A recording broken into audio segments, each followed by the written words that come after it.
Hello students, welcome to our channel Gaurav Expert Tutorial. I hope you all doing well, and in this video we come to a new chapter. The name of this chapter is Third Level and the writer of this chapter is Jack Finney. So let's begin. Before you read इस chapter पढ़ने से पहले हम कुछ इस chapter के एक दो लाइन पढ़ेंगे. Have you ever had any curious experience which other find hard to believe. क्या आपको कभी ऐसा अद्भुत अनुभव हुआ है जिस पर दूसरे लोग विश्वास ना कर सके, यानी कि आपको कुछ ऐसे फीलिंग अंदर आए हैं जो आप दूसरे व्यक्ति से कहो तो वो आप पे विश्वास ना करे. The president of the New York Central and the New York, New Haven and Latford railroads will sure on a stack of timetable that there are only two. मैं न्यूयॉर्क सेंट्रल और न्यूयॉर्क न्यू हेवन और Hartford railway road को के अध्यक्ष समय सारणी के ढेर की कसम खाकर कह रहा हूँ कि वो केवल दो ही थे. यानी एक व्यक्ति है यहाँ पे, वो न्यूयॉर्क के प्रेसिडेंट और न्यूयॉर्क सेंट्रल और न्यू हैवन और हार्टफोर्ड रेलवे रोड्स की वो कसम खा के कहता है कि वहाँ उसने सिर्फ दो ही देखा, वो दो ही थे. आइए देखते हैं कि यहाँ पे किस चीज़ की बात हो रही है. बट आई से देयर आर थ्री. लेकिन मैं कहता हूँ कि वहाँ पे तीन था. Because I have been on the third level of the Grand Central Station.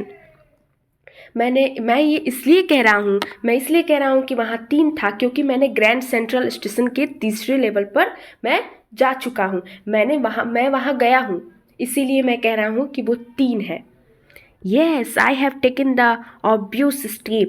हाँ, मैंने स्वाभाविक कदम उठाया था, मैं वहाँ गया था. मैं इसका फीलिंग भी आपको बता रहा हूँ. I talked to a psychiatrist friend of mine, among others. मैंने अन्य लोगों के अतिरिक्त एक मनोरोग चिकित्सक मित्र से बात की थी जो हमारा फ्रेंड है. यानी साइकेट्रिस्ट, जो आपने सुना होगा, साइकेट्रिस्ट जो बहुत लोगों की माइंड को रीड करते हैं, या कोई मेंटल डिप्रेशन में हो, कोई प्रॉब्लम हो मेंटली, तो वो ठीक करते हैं. वो एक डॉक्टर होते हैं, माइंड डॉक्टर. तो यहीं पे ये आदमी अपने डॉक्टर से, यानी अपने एक फ्रेंड है, वो साइकेट्रिस्ट है, उसके पास वो आदमी जाता है और वो कहता है कि मैं ग्रैंड सेंट्रल स्टेशन के तीसरे लेवल पे गया हूँ और मैं ये पक्का निश्चित कह सकता हूँ क्योंकि मैंने वहाँ पे गया भी है. मैं वहाँ पर कदम उठाया हूँ, अपने पैरों से चल कर गया हूँ. लेकिन उसका फ्रेंड क्या बोल रहा है, अरे मैं कसम खा के कह रहा हूँ, न्यूयॉर्क सेंट्रल के कसम खा के कह रहा हूँ कि वहाँ पे सिर्फ दो ही हैं. पता नहीं तुम्हें कैसे तीन दिखाई दे रहे हैं. I told him about the third level at the Grand Central Station. मैंने ग्रैंड सेंट्रल स्टेशन के तीसरे लेवल के बारे में अपने दोस्त से बताया जो कि साइकोटिस्ट है. ठीक है. And he said it was a waking dream wish fulfilment. मैंने जब अपने दोस्त से बताया कि नहीं वहाँ पे ग्रैंड सेंट्रल स्टेशन पे तीन लेवल भी हैं, दो नहीं है तीन है, और मैं वहाँ गया भी हूँ. मैंने अपने मित्र से ये सब बातें बताई. तो फिर मेरा मित्र जो है वो ये कह रहा है, ये तो जीते जागते स्वप्न है जिसका तुम अनुभव कर रहे हो. ऐसा लग रहा है कि तुम्हें जीता जागता तुम स्वप्न देख रहे हो और उसकी इच्छा पूरा होने का कामना कर रहे हो कि हाँ वहाँ थर्ड लेवल था लेकिन वहाँ पे सिर्फ सेकेंड लेवल है. ही शेड आई वॉज अनहैप्पी. मेरे फ्रेंड ने कहा, मेरे जो साइकेट्रिस्ट फ्रेंड थे उन्होंने कहा कि मैं दुखी हूँ, इसीलिए मैं ऐसा सोच रहा हूँ. मैं दो लेवल को तीन लेवल तक सोच रहा हूँ, इसीलिए मुझे लग रहा है कि वहाँ तीन लेवल थे, बट एक्चुअली में वहाँ दो ही लेवल थे. मैं भी बहुत दुखी हूँ, इसीलिए ऐसा सोच रहा हूँ. That made my wife kind of mad. और जैसे ही मेरे फ्रेंड ने कहा कि तुम दुखी हो, तो इस बात से मेरी पत्नी को एक तरह से पागलपन आ गया. यानी मेरी एक पत्नी एकदम पागलों की तरह करने लगी. But he explain that he meant the modern world is full of insecurity, fear, war and the rest of it. लेकिन फिर जब उसकी पत्नी इस तरीके से बिहेव करने लगी तो उसके फ्रेंड ने जल्दी से कहा कि नहीं ऐसी कोई बात नहीं है. बात मेरे कहने का मतलब ये था कि आधुनिक संसार, असुरक्षा, भय, युद्ध, चिंता और इसी सब की वजह से ये इसका जो दिमाग है वो भर गया है और इसलिए ऐसा ये रिएक्ट कर रहा है। यानी कि जो मॉडर्न वर्ल्ड है, आधुनिक दुनिया है, उसमें बहुत सारे प्रॉब्लम्स है। आपको डर है, चिंता है, काम की प्रेशर है, घर का चिंता है, बच्चों की चिंता है, अपने खुद की लाइफ की चिंता है, फ्यूचर की चिंता है, पास्ट के में क्या हुआ उसका दुख है। तो ये सब मिलकर दिमाग पे इम्पैक्ट करता है। And I just want to escape, और इसीलिए ये मेरे फ्रेंड ने कहा कि मैं सिर्फ इससे भाग रहा हूँ, ये दुख चिंता इन सब से दूर जा रहा हूँ, भागना चाहता हूँ। इसीलिए मैं अपने दिमाग में विभिन्न प्रकार का बात जो है वो काल्पनिक तरीके से सोच रहा हूँ। वेल, हु डजेंट नो, ठीक है, कौन नहीं जानता है। खैर, everybody, who doesn't, well who doesn't. फिर यहाँ पे मैं कह रहा हूँ, हाँ हाँ, कौन नहीं चाहता है कि मैं दुख से दूर हो जाऊँ, मैं सभी चीज़ों से दूर हो जाऊँ, इससे छुटकारा पाना कौन नहीं चाहता है, मैं भी चाहता हूँ। Everybody I know want to escape, जितने लोगों को मैं जानता हूँ सभी लोग इससे दूर जाना चाहते हैं, ये चिंता और जो भी ज़िंदगी में लफड़ा है। But they don't wander down into any third level at Grand Central Station. ये सभी लोग अपने दुख से दूर जाना चाहते हैं, लेकिन उन व्यक्ति में से कोई भी ग्रैंड सेंट्रल स्टेशन के तीसरे लेवल पर नहीं जाता है। सिर्फ मैं ही हूँ जो अपने दुख और प्रॉब्लम्स की वजह से ग्रैंड सेंट्रल स्टेशन के थर्ड लेवल पे जाता हूँ। बाकी जो लोग हैं उनको भी प्रॉब्लम है, वो भी अपने दुख प्रॉब्लम से दूर जाना चाहते हैं, तो वो क्यों नहीं जाते ग्रैंड सेंट्रल स्टेशन के थर्ड लेवल पे। ठीक है, okay, let's. But that the reason, he said, and my friend all agreed. फिर देखिए, पर यही कारण है कि वो बोला और मेरे सारे मित्र सहमत थे। Everything point to it, they claimed. सारी जो चीज़ें हैं वो उसकी ओर संकेत करती थी। ठीक है, उसने कहा, My stamped collection, for example, मेरा स्टैम्प कलेक्शन, आपने देखा होगा कि लेटर्स जो होते हैं, लेटर्स एक स्टैम्प में डाल के और फिर पोस्ट किए जाते हैं। तो वो क्या करते थे, वो जो व्यक्ति थोड़े से मेंटली डिस्टर्ब थे वो स्टैम्प कलेक्ट करते थे। For example, that's temporary refuse from reality, well may be. तो वहीं स्टैम्प कलेक्शन करते थे। तो फिर ये इसका मतलब उदाहरण था स्टैम्प कलेक्शन। वो ये भी बता रहे थे कि मेरे टिकटों को इकट्ठा करना ये कुछ देर के लिए वास्तविकता से बचना है। यानी मैं स्टैम्प कलेक्शन करता था, स्टैम्प को बिनता था, उसे चुनता था। तो इसका मतलब ये है कि मैं चुनते चुनते चाहता था कि मैं इससे दूर जाऊं, इसीलिए मैं दूसरे कामों में लगा रहता था। मैं इस डर वाली दुनिया से दूर जाना चाहता था। But my grand father didn't any refuse from reality, लेकिन मेरे जो दादाजी थे उनको कोई ज़रूरत नहीं थी वास्तविकता से बचने की, क्योंकि उनका जो ज़माना था मॉडर्न नहीं था। Things were pretty nice and peacefully in his day. तो उनके समय में जो चीज़ें थी वो काफ़ी अच्छी थी, काफ़ी शांत थी। तो उनके समय में ये सारे प्रॉब्लम्स नहीं होते थे। आपको जैसे आप लोग सोचते हो ना कि मैं मॉडर्न युग में हूँ, मुझे सारे सुख सुविधाएं मिल रहे हैं, टेक्नोलॉजी मिल रहा है, इलेक्ट्रिसिटी मिल रही है, पढ़ने के लिए ढेर सारे आपको टेक्नोलॉजी के थ्रू आप पढ़ रहे हो, लेकिन इसका कुछ साइड इफ़ेक्ट भी होता है कि नहीं।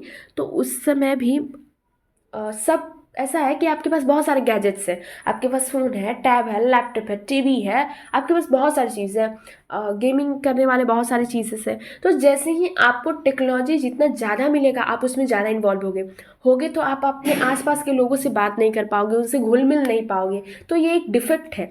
जब आप अपने लोगों से बात करोगे तो आप एक दूसरे के मन की बात जानोगे, या आपका मन भी हल्का होगा, चीज़ें शेयरिंग करने से हल्का होती है। लेकिन यहाँ पे जो है इनके ग्रैंडफादर के दिनों में ऐसा इसलिए नहीं होता था क्योंकि वो लोग गैजेट्स में ज़्यादा इन्वॉल्वमेंट नहीं रखते थे, उस समय ज़्यादा गैजेट्स भी नहीं थे, तो वे एक दूसरे से काफ़ी कंटेक्ट में थे। और यहाँ पे मॉडर्न युग में ह्यूमन बींग्स की कंटेक्ट खत्म हो गई है, टेक्नोलॉजी और ह्यूमन बींग एक साथ हो गए हैं। ठीक है, तो इसीलिए from all I hear and he started my collection. जिसे भी मैं सुनता हूँ, लगता है उस युग में जिसे भी मैं सुनता हूँ, और फिर वो अपना कलेक्शन चूजना फिर से स्टार्ट कर देता है. It's a nice collection two blocks of 4 of practically every US issue. फिर ये जो कलेक्शन है ये बहुत अच्छा है, ये बहुत अच्छा कलेक्शन है. 4 ब्लॉक्स का प्रैक्टिकली ये इशू है, 4 ब्लॉक्स का ये कलेक्शन है. ये काफ़ी अच्छा है. हर अमेरिकन टिकट के 4-4 के जोड़े बनाते थे, कलेक्ट करते थे. First day covers and so on. पहले दिन के जो कवर थे वो भी वो कलेक्ट करते थे. President Roosevelt collected stamp too. You know, तुम जानते हो कि प्रेसिडेंट रूलवेट भी टिकट इकट्ठे करते थे, स्टाम्प्स इकट्ठे करते थे, टिकट इकट्ठे करते थे. Anyway, here's what happened at Grand Central Station. कुछ भी हो, वो सब छोड़ो.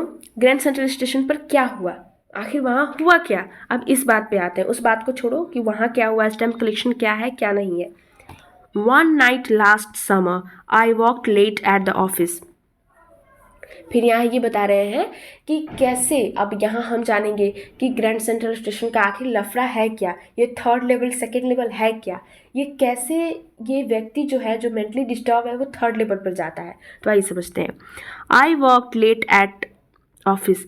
एक रात की बात है, समर की रात थी, यानी गर्मी थी और रात थी. मैं अपने ऑफिस से देर से काम करके निकला था घर के लिए, ठीक है. I was in a hurry to get uptown to my apartment. मैं अपने अपार्टमेंट जाने के लिए काफ़ी जल्दी में था, यानी कि मैं लेट हो चुका था. तो मैं सोच रहा कि जल्दी से मैं अपने अपार्टमेंट में जाऊँ.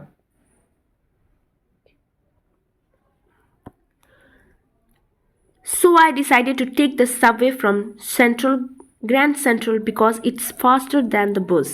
इसीलिए मैं बहुत जल्दी में था, मैंने सोचा कि जल्दी से मैं अपने अपार्टमेंट में चला जाता हूँ, क्योंकि लेट ऑफिस से मुझे आते वक्त काफ़ी लेट हो चुकी थी. तो मुझे लगा कि चलो जल्दी जाते हैं. इसलिए मैंने ग्रैंड सेंट्रल से सबवे पकड़ने का निश्चय किया, क्योंकि ये बस से तेज़ी से चलता था. तो मैंने सोचा कि चलो ग्रैंड सेंट्रल स्टेशन के सबवे पकड़ लेते हैं और ये बस से जल्दी पहुँचा देगा. Now I don't know why this should have happened to me. अब मैं ये नहीं जानता कि मेरे साथ ये क्यों हुआ. मुझे नहीं पता कि मेरे साथ ये क्यों हुआ. I am just an ordinary guy named Charlie. मैं बस एक सामान्य आदमी हूँ जिसका नाम चार्ली है. साधारण आदमी हूँ मैं, कोई टिपिकल आदमी नहीं हूँ, मैं साधारण हूँ. 31 years ओल्ड और 31 वर्ष का हूँ.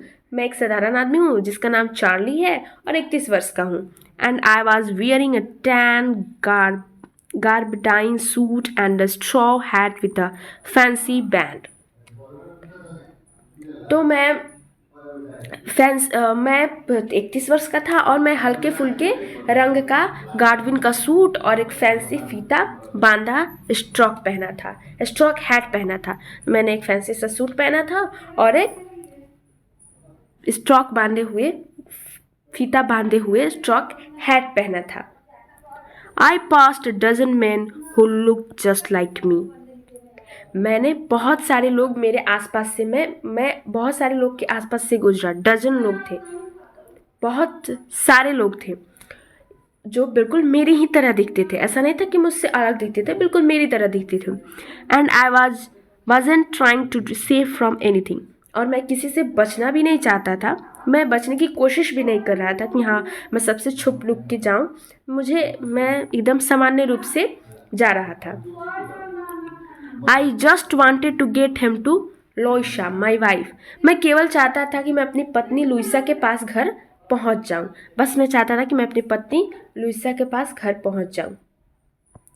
आई turn into the Grand Central from Vanderbilt Avenue and went down the step to the first level.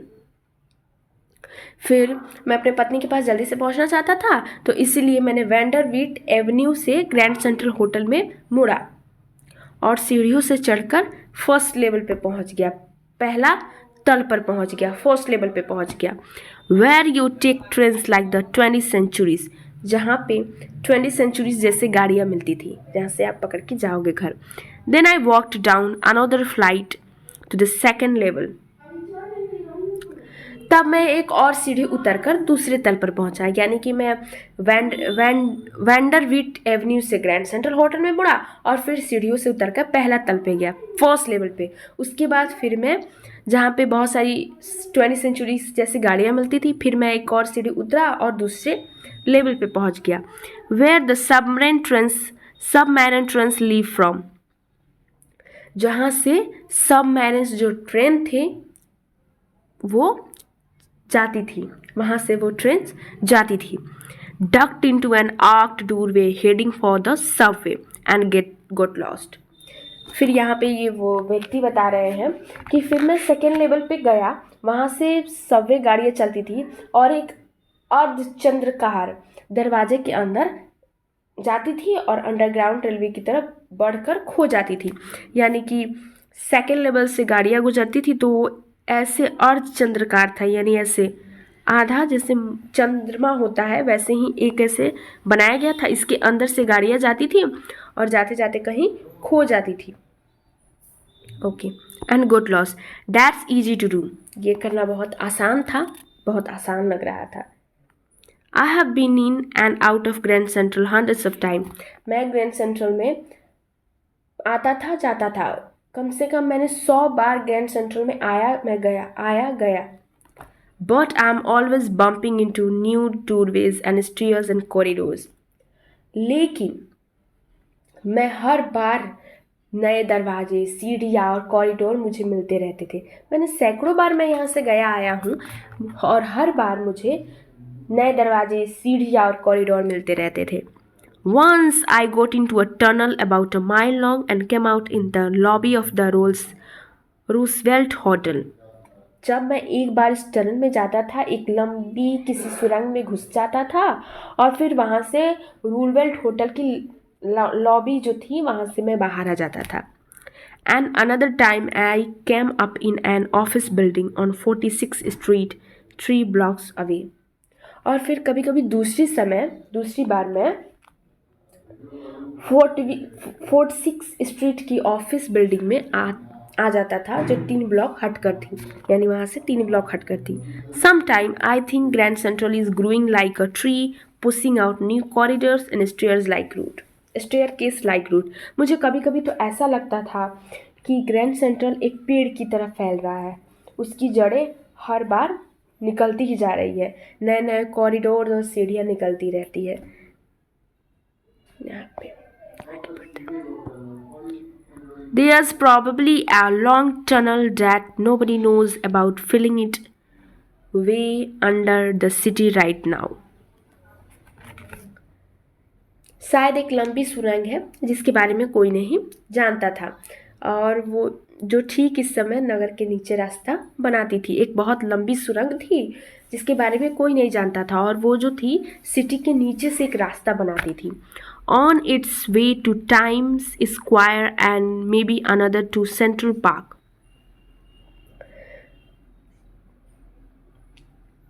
ये टाइम स्क्वायर की ओर जा रही है और हो सकता है दूसरी सेंट्रल पार्क की ओर जा सकती है, मतलब सेंट्रल पार्क की ओर भी जा सकती है और टाइम स्क्वायर की तरफ भी। And maybe because for so many people through the years Grand Central has been an exit, और ऐसा भी हो सकता है कि बहुत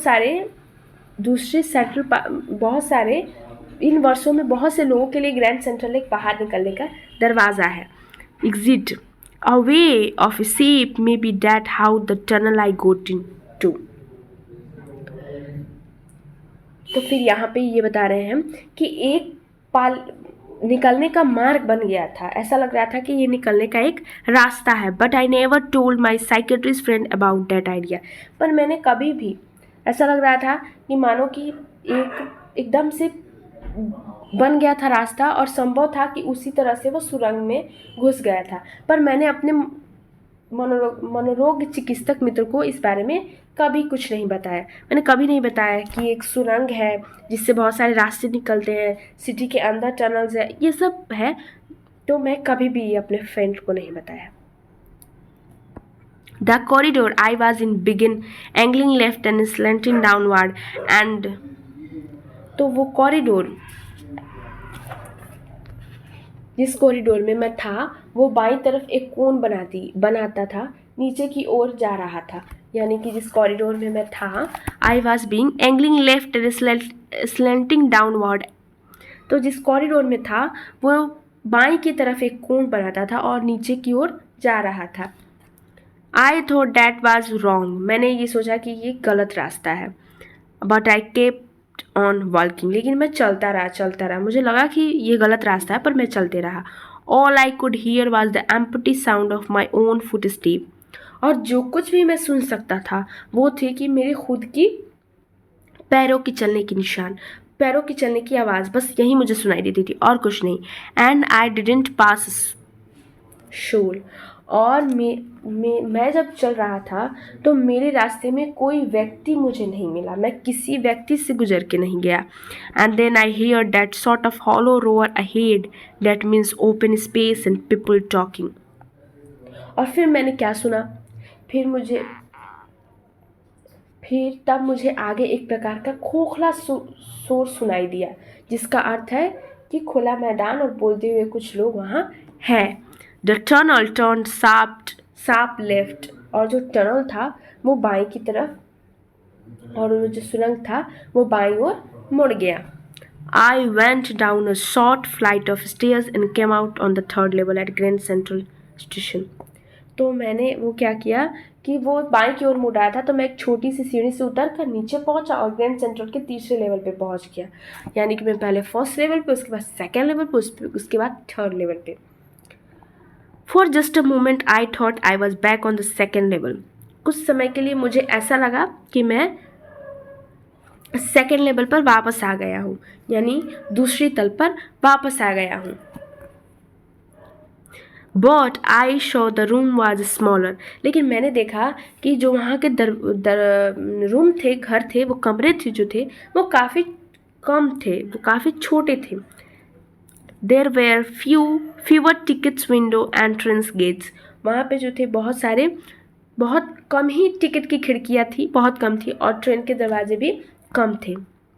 and the information booth in the centre was would and old looking, और जो इंफॉर्मेशन बूथ था, यानी कि जो सूचना देने वाला बूथ था, सूचना कक्ष जो था वो लकड़ी का था और पुराने डिज़ाइन का था। And the man in the booth over a green eye shade and long black sleeves protectors, और जो वहाँ पे बूथ पे जो खड़ा था, यानी सूचना देने वाले कक्ष में जो खड़ा था वो व्यक्ति, उसने हरे रंग से पलके रंगी थी और लंबे बाजू के काले बाजू रक्षक पहने थे। द लाइट वेयर डीम, और जो लाइट थी वो काफ़ी कम थी। शॉर्ट ऑफ फ्लिकरिंग, और वो लाइट जो थी वो कभी कभी फ्लिकरिंग यानी टिमटिमा रही थी। Then I saw why they were open flame gas light, और फिर मैंने देखा कि अरे वो तो खुली ज्वाला वाली गैस लाइट है। आपने देखा होगा कि आपके घर आपने नहीं देखा होगा, बहुत आपके घर के जो ओल्ड एज लोग हैं उनसे पूछना कि जब उनके ज़माने में लाइट होती थी तो वो खुली होती थी, जो तो आप कैंडल वगैरह, या आप खुद भी एक्सपेरिमेंट करो, जब आप कोई कैंडल जलाते हो और उसे आप बाहर रख देते हो किसी थोड़ा सा हवा वाली जगह पे, तो आप देखोगे कि वो जल तो रहता है लेकिन थोड़े फ्लिकर होते हैं, हल्की हवा में वो फ्लिकर करती है, ज़्यादा हवा रहती है तो बुझ जाती है। तो यही there were brass spoon on the floor, और जो फ्लोर थी फर्श के ऊपर पीतल के थूकदान रखे हुए थे, spoons and across the station a glint of light caught my eye. थूकदान रखे हुए थे और स्टेशन के दूसरी ओर से मेरी आंखों में एक रोशनी की चमक आई थी। A man was pulling a gold watch from his vest pocket, एक कोई व्यक्ति जो था, एक आदमी अपनी जैकेट की जेब से सोने की घड़ी निकाल रहा था। He snapped open the cover, glanced at his watch and frowned, उसने क्या किया, घड़ी को निकाला और तेजी से उसका कवर हटाया और अपनी घड़ी की ओर देखा और क्रोधित हो गया। यानी अपनी घड़ी को निकाला, फिर उसके कवर हटाया, फिर उसने देखा, फिर वो क्रोधित हो गया। He wore a derby hat, a black 4-button suit with tinny labs, वो एक डर्बी हैट और छोटे छोटे लैप्स वाला 4 बटन का सूट पहने था और उसकी बड़ी काली मूछें थी। And he had a big black handlebar moustache, और उसकी जो मूछें थी वो काली थी, बहुत बड़ी बड़ी थी और दोनों ओर से मुड़ी हुई थी। Then I looked around and saw that everyone in the station was dressed like 19 something. फिर मैंने उस आदमी से मेरी नज़र हटी और मैंने स्टेशन के चारों तरफ देखा, तो मैंने देखा कि स्टेशन पे जितने भी लोग मौजूद थे एक्सेप्ट वो आदमी जो वहाँ पहुँचा था, तो सभी लोग जो थे वो एक ही तरह के ड्रेस पहने हुए थे। ठीक है, ऐसा लग रहा था कि मानो 1819 की तरह पहने हुए हों।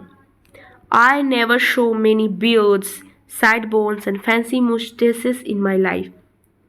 फिर वो आदमी कह रहा है कि मैंने अपने जीवन में कभी इतनी दाढ़ियाँ, गाल के बाल और फैंसी मूछें नहीं देखी थी। A woman walked in through the train gate, और एक फिर औरत जो थी वो ट्रेन की गेट से आ रही थी। ट्रेन के गेट से एक औरत अंदर आई। She wore a dress with leg of mutton sleeves and saw to the top of her high buttoned shoes. वो एक ऐसी ड्रेस पहनी थी जिसके बाजू लेग ऑफ मटन के डिज़ाइन के थे, और उसकी जो स्कर्ट थी उसके ऊंचे बटनों वाले जूते के ऊपरी भाग तक आती थी। यानी उसने एक मटन स्लीव्स पहने थे और जो स्कर्ट पहने थे वो उसके जूते के बटन के ऊपरी भाग तक आ रही थी। Back of her out on the tracks I caught a glimpse of a locomotion. और उसकी फिर ये आगे बताते हैं कि उसके पीछे पटरी के ऊपर मैंने एक इंजन की झलक देखी। A very small Currier and Ives locomotion with funnel shaped stack and then I knew. तो फिर यहाँ ये बता रहे हैं कि उसके पीछे मैंने एक इंजन की झलक देखी। ये करियर एड इव्ज कंपनी का बड़ा छोटा सा इंजन था जिसकी पीक जैसे चमक थी। तब मैं जान गया। अब देखिए कि क्या जान गए, यानी यहाँ पे जितने भी चीज़ वो देख रहे हैं वो सब काफ़ी पहले की चीज़ थी, यानी मॉडर्न जो वर्ल्ड में वो रह रहे थे उनसे काफ़ी पहले की चीज़ थी। यानी कि यहाँ पे लग रहा है कि वो जो व्यक्ति था वो मॉडर्न वर्ल्ड में जी रहा था, लेकिन वो जो था अपनी सोच से बहुत पीछे आ गया था, यानी अपने पास्ट में आ गया था, क्योंकि पास्ट का जो लाइफ था वो काफ़ी रिलीफ था, काफ़ी पीसफुल था। उसके ग्रैंडफादर की भी जो लाइफ थी वो काफ़ी पीसफुल थी, ब्यूटीफुल थी। इसलिए वो चाहता था कि बिल्कुल मॉडर्न वर्ल्ड जो था वो बिल्कुल एंशिएंट वर्ल्ड की तरह हो जाए, यानी थोड़ी पुरानी हो जाए, कि सब चीज़ एकदम नॉर्मल और पीसफुल और ब्यूटीफुल हो जाए। इसीलिए यहाँ पे जो कुछ भी वो थर्ड लेवल पर देख रहा है वो काफ़ी मॉडर्न वर्ल्ड से काफ़ी हटके है, काफ़ी पीछे की समय की वो बात है, जब लाइट्स भी गैस लाइट्स थी और ओल्ड डूज थे, ओल्ड बहुत सारी चीज़ें बहुत ओल्ड्स थी, और तांबा का जो है वो थूकदान रखा हुआ था, बहुत सारी चीज़ें थी जो मॉडर्न वर्ल्ड से हटकर थी, जो वो ये आदमी थर्ड लेवल पे देख रहा था। Okay, To make sure, I walked over to a new boys and glanced at the stack of paper at his feet. इसीलिए मुझे पता चल गया तो मैं अखबार वाले लड़के के पास गया और उसके कदमों पर रखे अखबारों के ढेर पर नज़र डाली। It was the world and the world hasn't been published for years. फिर देखिए, और द वर्ल्ड का प्रकाशन कई वर्ष पहले बंद हो चुका था। It was the world and the world hasn't been published for years. यानी ये द वर्ल्ड का प्रकाशन था, न्यूज़पेपर्स थी, और ये काफ़ी साल पहले बंद हो चुकी थी, काफ़ी साल पहले बंद हो चुकी थी। यानी आप देख सकते हो कि ये वाकई जो ये बता रहे हैं कि ये जो चीज़ ये थर्ड लेवल पे देख रहे हैं वो मॉडर्न वर्ल्ड से काफ़ी पीछे की बात थी। The lead story said something about President Cleveland, और जो उसका जो प्रकाशन जो था, उसका जो प्रमुख प्रचार था वो प्रेसिडेंट क्लीवेलैंड के बारे में कुछ था। यानी जो पेपर्स थे, ये पेपर्स जो थे वो प्रेसिडेंट के बारे में उसमें कुछ लिखा हुआ था, उसका मेन कवर जो था वो प्रेसिडेंट के बारे में था। I have found that front page since in the public library files and it was print June 11, 1894. फिर वो व्यक्ति सोचता है कि बाद में वो सोचता है वो पहले पृष्ठ मुझे पब्लिक लाइब्रेरी की फाइल में मिल चुका है। यानी वो सोच रहा है वो ये तो मुझे पब्लिक लाइब्रेरी के फाइल में मिल चुका है और ये तो 11 जून 1894 को छपा था। I turn toward the ticket Windows knowing that here on the third level at the Grand Central. फिर मैं टिकट खिड़की की ओर चला जा रहा था, ये जानकर कि यहाँ ग्रैंड सेंट्रल के तीसरी तल पर मैं ऐसी टिकट खरीद सकता था। I could buy tickets that would take Lucia and me anywhere in the United States we wanted to go. मैं चाहता था कि मैं टिकट खरीद सकूं जो मुझे और लुइशा यानी मेरी पत्नी को ईयर 1894 में अमेरिका के जिस भाग में मैं चाहूँ उस भाग में वो मुझे ले जा सके, यानी उस भाग की टिकट मैं कटवा लूँ। And I wanted to ticket to Galesburg Illinois. Have you ever been there? और मैं चाहता था कि मुझे 2 टिकट्स मिल जाए गेलिसबर्ग की और इलिनॉइस के 2 टिकट्स मुझे चाहिए थे। मुझे 2 टिकट चाहिए थे कि हाँ मुझे 2 टिकट्स मिल जाए, फिर मैं वहाँ हम यूनाइटेड स्टेट की जगह पे घूमेंगे। Have you ever been there? क्या आप सभी वहाँ गए हो? It's a wonderful town still with big old frame houses. अभी भी ये एक बहुत ही अद्भुत नगर है जहाँ पुराने ज़माने के बड़े बड़े घर थे। ह्यूज लॉन्स, बड़े बड़े लॉन्स थे। And tremendous trees whose branches met overhead and roof of the street.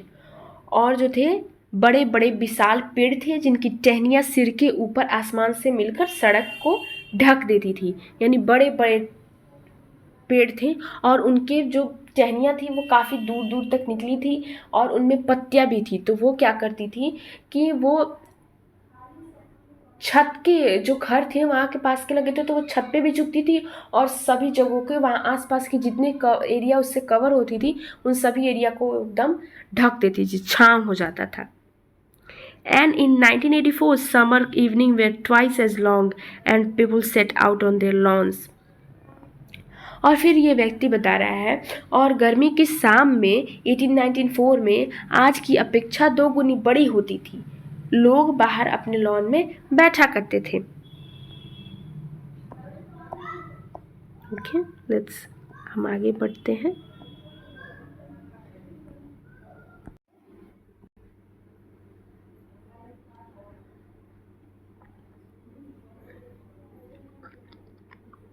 The man smoking cigar and talking quietly। और जो वहाँ के जो लोग थे यानी जो आदमी थे वहाँ के वो सिगार पीते हुए शांति से बात किया करते थे। The women waving palm leaf fans। और जो औरतें थीं तो गर्मी का टाइम था तो ताड़ के पत्तों से वो हवा करती थी। With the fireflies all around। और वहाँ के आसपास जो थी वहाँ पे शांतिपूर्वक एकदम जुगनू होते थे। जुगनू आपने देखा है ना, सभी को जुगनू पसंद है, फायरफ्लाइज है ना। And in a peace world, काफ़ी शांति थी वहाँ पे। To be back there with the first world war still 20 years off and the world war second over 40 years in the future, I wanted 2 ticket for that. फिर यहाँ देखिए व्यक्ति क्या कहता है कि ऐसा समय वहाँ पहुँचा जबकि प्रथम ऐसा समय मैं वहाँ पहुँचा कि जबकि प्रथम जो विश्व युद्ध था वो भविष्य में 20 साल और द्वितीय विश्व युद्ध भविष्य में 14 वर्ष दूर हो और मैं वहाँ के लिए 2 टिकट चाहता था।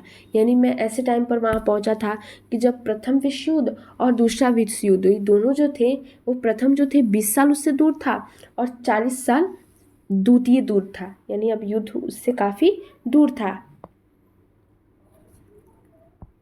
The clerk figured the fare. He glanced at my fancy headband. Clerk जो था, क्लर्क ने किराए का हिसाब लगाया और उसने मेरे हेड पर बंदे फैंसी फीते को देखा. But he figured the fair and I had enough for 2 coach ticket one way.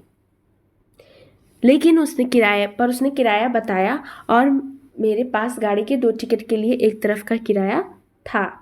But when I counted out the money and looked up the clerk was staring at me. और जैसे ही मैं किराया देने के लिए पैसे को गिन रहा था, यानी जिस जगह का वर्णन उस इंसान ने किया कि वहाँ ओल्ड हाउसेस हैं, बहुत सारी चीज़ें हैं, तो वहाँ जाने के लिए उसने क्लर्क से 2 टिकट मांगे 3rd लेवल पे. तो क्लर्क ने उसे टिकट दिया और टिकट के किराए मांगे. तो किराए के लिए वो पैसे काउंट कर रहा था. तो क्लर्क उसकी तरफ एकदम घूर के देख रहा था. ही नॉडेड एट द बिल्स. और फिर वो पैसे गिनकर दिए. तो वो पैसे, तब फिर उसने पैसे गिनकर दिए. That int money mister, he said. ये पैसा नहीं है मिस्टर, उसने कहा. मिस्टर, ये पैसा नहीं है. And if you are trying to skin me you won't get very फार.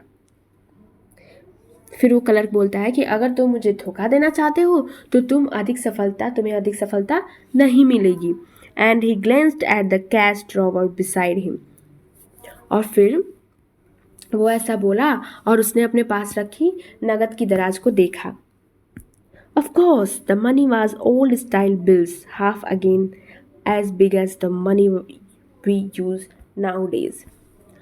हाँ, वाकई सारा पैसा पुराने ढंग के नोटों में था. जो नोट हम आज प्रयोग करते हैं वैसा उस समय बिल्कुल भी नहीं था. वो सब पुराने पैसे थे. एंड डिफरेंट लुकिंग, और काफ़ी अलग भी दिख रहे थे. I turn away and got out fast. मैं फिर मुड़ा और तेज़ी से भाग निकला. There is nothing nice about jail even in 1984. Jail चाहे 1894 की हो या उस कैसा भी जेल हो, उसमें कुछ अच्छा नहीं था. तो there nothing nice about jail. Jail में कुछ भी अच्छा नहीं था.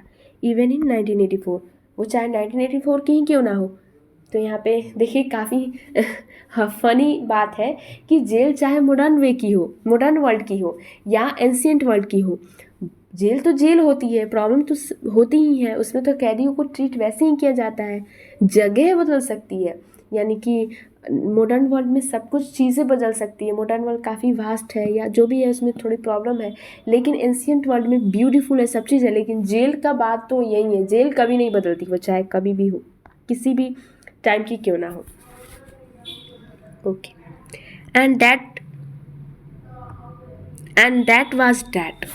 और बस यही था. तो फिर मैं वहाँ से भाग निकला. I left the same way I came I suppose. फिर मैं जिस रास्ते से मैं गया था उसी रास्ते से वापस आ गया. Next day during lunch hour. और अगले दिन लंच करने के समय में I drew $300 out of the bank. मैंने बैंक से $300 निकाले. Nearly all we had and bought old style currency that really worried my psychiatrist friend. तो मैंने क्या किया कि मैं बैंक से $300 निकाले और लगभग इतने ही पैसे हमारे पास थे. और पुराने ज़माने की करेंसी यानी धन खरीदने के लिए खरीदने के लिए मैंने निकाला. तो इस बात से मेरा जो मनोरोग विशेषज्ञ मित्र था, यानी मेरा साइकेट्रिस्ट जो फ्रेंड था, वो बहुत चिंता में हो गया कि ओ माय गॉड, ये तो इस हद तक आ गया कि वो पैसा भी चेंज कर रहा है टिकट खरीदने के लिए, और वो भी पुराने समय की. You can buy old money at almost any coin dealer, but you have to pay a premium. आप पुराना धन किसी भी सिक्के विक्रेता से खरीद सकते हैं, पर इसके लिए आपको अतिरिक्त धन देना होगा, यानी आपको कुछ अधिक धन देना होगा. My $300 bought less than 200 in old style bills, but I didn't care. मेरा जो $300 के बदले उसने पुराने नोट में मुझे $200 से भी कम मिले मुझे, क्योंकि उसने वो प्रीमियम के रूप में रख लिया और बहुत कम ही दिया. तो मुझे परवाह भी नहीं थी कि वो क्या कुछ भी दे. Eggs were 13 cents a dozen in 1984. और 1984 में जो अंडे थे वो 13 सेंट प्रति दर्जन पर मिला करते थे. तो मुझे कोई फ़र्क नहीं पड़ता था। But I have never again found the corridor that lead to the third level at the Grand Central Station. ठीक है, मैंने पैसे भी उस व्यक्ति ने पैसे भी चेंज कर लिए, सब कुछ हो गया, पर मुझे ग्रैंड सेंट्रल स्टेशन पर फिर मैं जब वहाँ गया थर्ड लेवल पर जाने के लिए मैं तैयारी कर रहा था, मैं जब वहाँ गया तो मुझे ग्रैंड सेंट्रल स्टेशन पर जब मैं गया तो फिर वहाँ कॉरिडोर कभी मुझे मिला ही नहीं जो तीसरे थर्ड लेवल पर मुझे ले जा रहा हो। ऑल दो I have tried often enough, यहाँ तक कि मैंने बहुत प्रयत्न किया, बहुत ट्राई किया कि मैं जल्दी से कुछ भी करूँ, मैं वहाँ जाऊँ पहुँचूँ, लेकिन ऐसा नहीं हुआ। लोइश was pretty worried when I told her this. जब मैंने ये सब लुइसा को बताया तो वो काफ़ी परेशान हो गई। And did not want me to look for the third level anymore. और वो नहीं चाहती थी कि मैं थर्ड लेवल के बारे में कभी भी फिर मैं थर्ड लेवल के बारे में बात करूं या वहाँ जाने की कोशिश करूं। And after a while I stopped. I went back to my stamps. और फिर कुछ समय के बाद मैंने ये सब बंद कर दिया। अब छोड़ो क्या थर्ड लेवल ढूंढना, मैं हार थक के उस आदमी ने बंद कर दिया और फिर बोल रहा है कि मैं वापस अपने टिकट पे आ गया। We were both looking, but now we were both looking ever weakened because now we have proof that the third level is still there. फिर वो व्यक्ति कह रहा है कि अब हर सप्ताह में हम दोनों तलाश करते थे क्योंकि अब हमारे पास प्रमाण है कि तीसरा लेवल भी अभी भी है, यानी अभी भी वो व्यक्ति हार नहीं माना है। My friend Sam Weiner disappeared, मेरा मित्र सैम विनर गायब हो गया। Nobody knew where but I sort of suspected because Sam was a city boy and I used to tell him about Galesburg. तो कोई नहीं जानता था कि मेरा सैम जो मेरा मित्र है वो सैम कहाँ गया, कोई नहीं जानता कि कहाँ है, पर मुझे एक तरफ से ये लग रहा है, डर लग रहा है क्योंकि मैं सैम जो है शहर का लड़का था और उसे गेल्सबर्ग के बारे में पता रहता था। I went to school there and he always said he liked the sound of plays. मैं उसके साथ स्कूल में पढ़ता था और वो हमेशा कहता था कि उसे स्थान का नाम पसंद है। And that where he is all right in 1984। और अब वो वहीं है 1984 में। Because one night fussing with my stamp collection I found, क्योंकि एक रात मैं अपने स्टैम्प्स को या टिकट्स को इकट्ठे कर रहा था पर मुझे कुछ अधिक ध्यान देने पर मुझे वहाँ कुछ मिला। Well do you know what a first day cover is, ठीक है, क्या आप जानते हो कि फर्स्ट डे कवर क्या होता है? फर्स्ट डे कवर क्या होता है? When a new stamp is issued, जब भी कोई न्यू स्टैम्प निकलता है, इशूड होता है, कोई नया टिकट आता है, स्टैम्प कलेक्टर बाय सम, ठीक है, स्टैम्प कलेक्टर बाय सम, तो तब टिकट इकट्ठा करने वाले कुछ टिकट खरीद लेते हैं। And use them to mail envelope to themselves on the very first day of sale, और फिर कुछ टिकट खरीद लेते हैं और बिक्री के पहले दिन ही उसे इन्वलप पर लगाकर स्वयं को डाक से भेज देते हैं। यानी कि स्टैम्प्स खरीद लेते हैं और क्या करते हैं कि उसे स्टैम्प्स में रख देते हैं और क्या करते हैं कि उसे जिस दिन वो निकला होता है और ख़रीद के उसके अगले दिन ही जब वो बिकने वाला होता है तो वो क्या करते हैं अपने सारे एड्रेस लिख के और आप खुद ही को पोस्ट कर देते हैं वो, ठीक है। And the postmark proves the date, और जो डाक खाने की मुहर उस पर लग जाती है। The envelope is called a first day cover, और उसी एनवलप को फर्स्ट डे कवर कहते हैं, उसी लिफाफे को फर्स्ट डे कवर कहते हैं।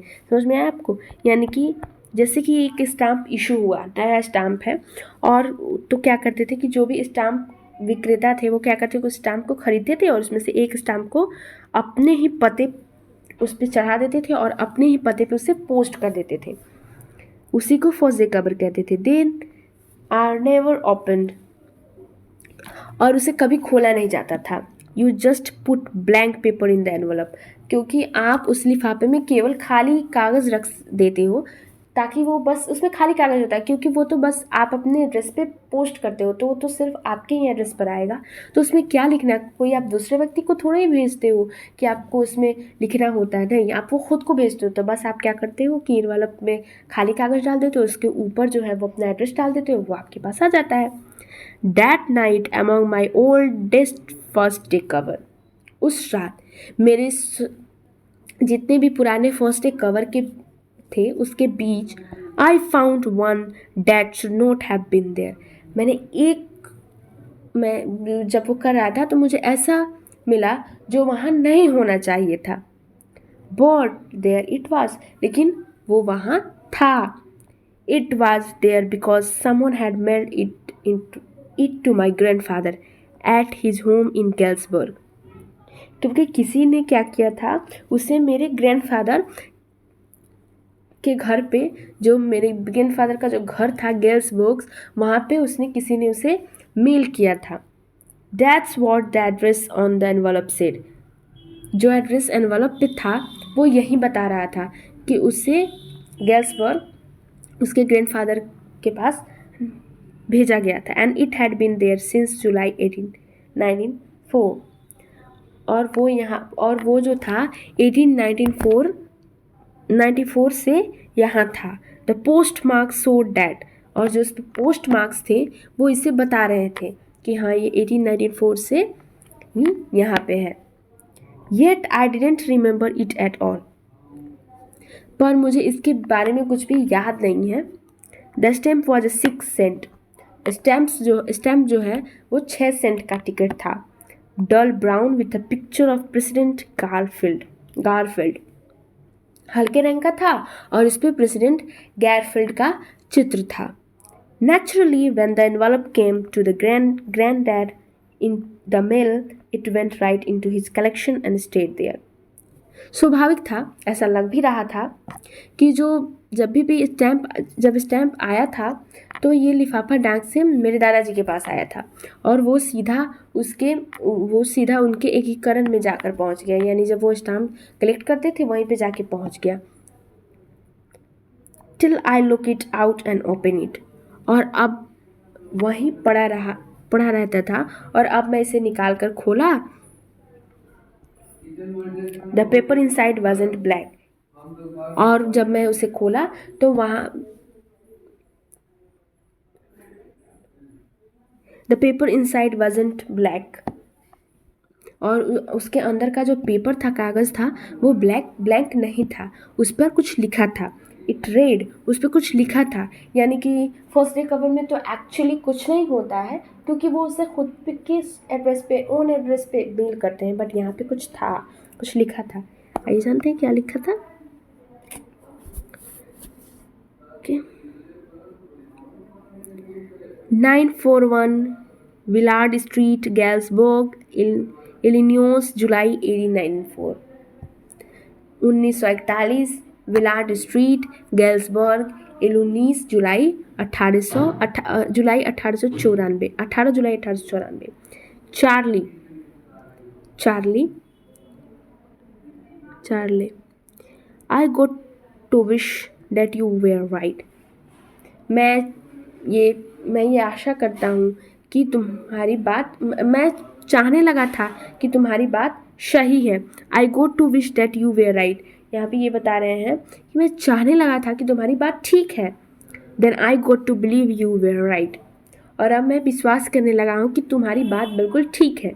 एंड चार्ली इट्स ट्रू, और चार्ली ये सचमुच में सही है। I found the third level, मैंने थर्ड लेवल, तीसरा तल मुझे भी मिला। I have been there for 2 weeks and right now, मैं यहाँ पे पूरे 2 वीक्स से यहीं पे हूँ और अभी भी हूँ।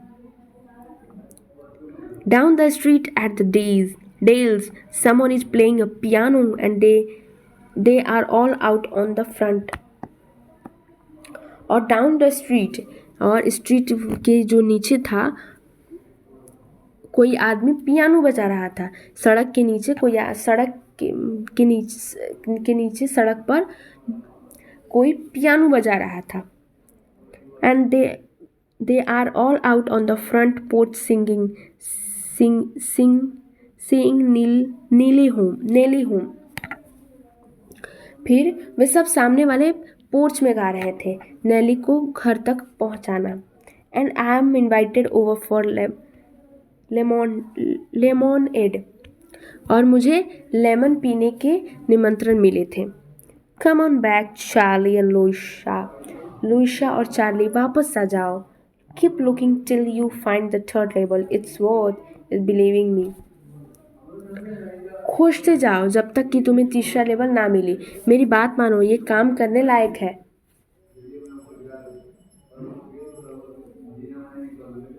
ठीक है।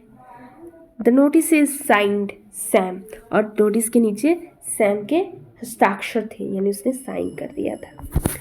Eight the stamp and coin store I got to, I found out that Sam bought $800 worth of the old style currency.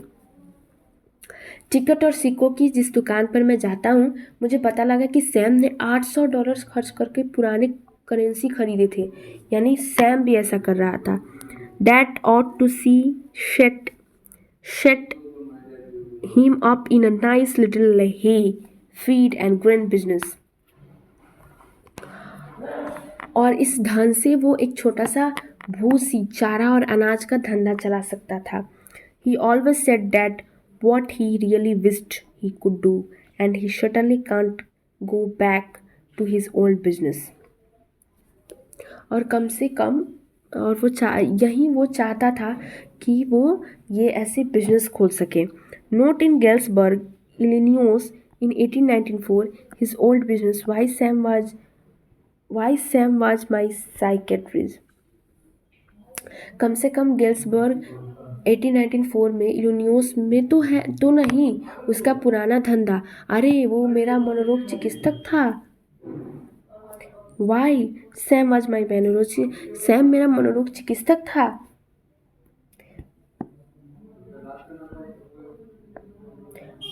तो चलिए, बहुत हैप्पीली हमने अपना चैप्टर एंड कर दिया। चैप्टर काफ़ी इंटरेस्टिंग था। आप देख सकते हो कि एक आदमी जो है वो अपने मॉडर्न वर्ल्ड से इसेप कर रहा है, ठीक है, और उसका फ्रेंड जो है एक साइकेट्रिस्ट है। तो यहाँ पे बताया जा रहा है कि वो सोच रहा है कि एंशिएंट वर्ल्ड में सब कुछ ठीक रहता है, तो हम वहीं पे जाते हैं, इसीलिए वो इमेजिन कर रहा है ना। तो ये चैप्टर यहीं पे समाप्त होता है। आपको कोई भी इस चैप्टर से रिलेटेड प्रॉब्लम हो तो कमेंट कीजिए। तब तक के लिए हम आपसे अलविदा लेते हैं, फिर मिलेंगे दूसरे वीडियो में। कोई भी प्रॉब्लम हो तो ज़रूर कमेंट करके पूछिए। ओके, तो I hope you all doing well, और पढ़ाई बिल्कुल अच्छे से हो रही होगी। जल्द से जल्द अब इंग्लिश का सिलेबस कंप्लीट हो जाएगा, क्योंकि ऑलमोस्ट हमने अपने सिलेबस के 50% एबव कंप्लीट कर लिया है, और आपके सपोर्ट से और हो जाएगा। इसीलिए अगर वीडियो अच्छा लगे तो चैनल को लाइक शेयर सब्सक्राइब कीजिए। कोई भी प्रॉब्लम हो तो बेझिझक पूछिए। इसलिए thank you, bye bye, keep supporting.